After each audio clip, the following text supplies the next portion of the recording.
Before we start, I would like you to hit that red subscribe button so that you never miss out on any of our videos. Hey guys, what's up? Welcome back to Trendy Spotlight, number 8, Episode 4, A New Hope. Originally just Star Wars, the first movie was given the subtitle Episode 4, A New Hope in 1981, reflecting the Episode 5 in 1980's The Empire Strikes Back. Reversing this change would be illogical for several reasons, especially since calling the film A New Hope makes it easy to distinguish it from every other Star Wars project. It would also be strange for every other Star Wars movie to have an episode number and subtitle, while the fourth movie is just called Star Wars. Out of all the original trilogy changes that Star Wars could reverse, this one is the most likely to stay the same.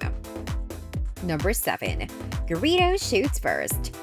One of Lucas's most controversial changes to the original trilogy was having Greedo shoot first, only for him to dodge his shot and kill him away. The Disney Plus 4K version of A New Hope provides the most compelling evidence that this change will never be reversed, as Greedo now says, "Mak Lonky," just before he fires. This change was made by Lucas himself before he sold Lucasfilm, giving Greedo the final word and the first shot. The fact that Disney chose to honor one of Lucas's last changes demonstrates that they have no intention of removing this one, no matter what form it takes.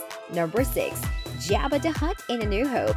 Another of Lucas's more controversial changes was adding a CGI Jabba the Hutt into A New Hope, which was actually a deleted scene that couldn't be finished for the film's original release. Jabba the Hutt being in A New Hope has already been integrated into other canon Star Wars stories, as has Boba Fett, who was inserted into the scene alongside the Crime Lord. The Book of Boba Fett also featured CGI Hutts for a few episodes, so keeping this change adds a bit of visual consistency between Star Wars media. If Disney doesn't reverse Han and Greedo's scene, then it probably won't reverse this one. Number 5. Ian McDiarmid as Palpatine in The Empire Strikes Back.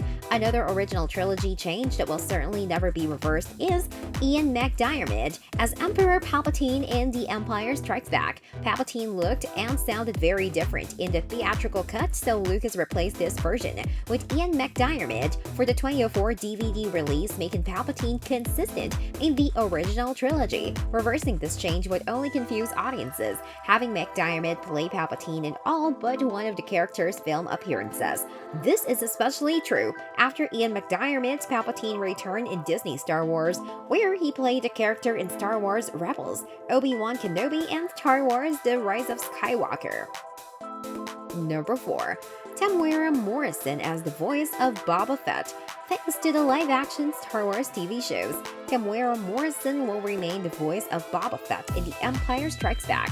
Jason Wingreen was the original voice of Boba Fett, but after the bounty hunter was revealed to be a clone to his father, Morrison redubbed his lines for the 2004 DVD release. Morrison later returned to the role in The Mandalorian before receiving his own spin-off with the Book of Boba Fett, making him the definitive face and voice of the character. Thanks to Morrison, Jango and Boba Fett are now consistent across every era, so Star Wars is very unlikely to reverse this change in The Empire Strikes Back. Number 3. The CGI Sarlacc.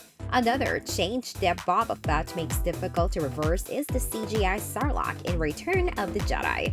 Originally just a large pit in the desert, a CGI Sarlacc with a beak and tentacles was added for the special edition, letting audiences actually see the monster. This version of the Sarlacc made another appearance in the Book of Boba Fett, and similar variations of the creature have appeared in projects like Star Wars The Clone Wars.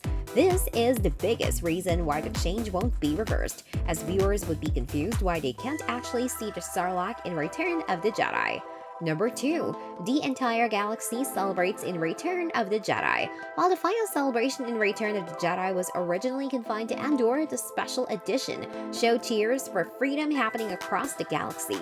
This was the first look at the planets Coruscant and Naboo, which would become key locations in the prequel trilogy, and it also showed the fates of other planets in the original trilogy, because these planets now tie into other Star Wars projects, most notably The Mandalorian. There's no reason for this change to be reversed. Getting to see planets from the previous Star Wars movies also makes Return of the Jedi feel like a better finale to Lucas's saga. Number 1. Hayden Christensen as Anakin Skywalker's Force Ghost. Anakin Skywalker's Force Ghost was replaced by Hayden Christensen at the very end of Return of the Jedi, and Star Wars will definitely never reverse this to Sebastian Shaw. Hayden Christensen is the face of Anakin Skywalker in live-action Star Wars, both for Lucas's movies and the Disney era, where he even had a voice cameo in The Rise of Skywalker. This shows that Disney intends to honor this version of Anakin, and creatives like Dave Filoni have expressed their approval of this change. It would certainly be nice if the original trilogy's theatrical cuts were released, but for now, this and other Star Wars changes won't be reversed. This brings us to the end of our video. I hope you enjoyed it. Hit like if you did, and don't forget to subscribe to our channel so that you don't miss any of our videos in the future.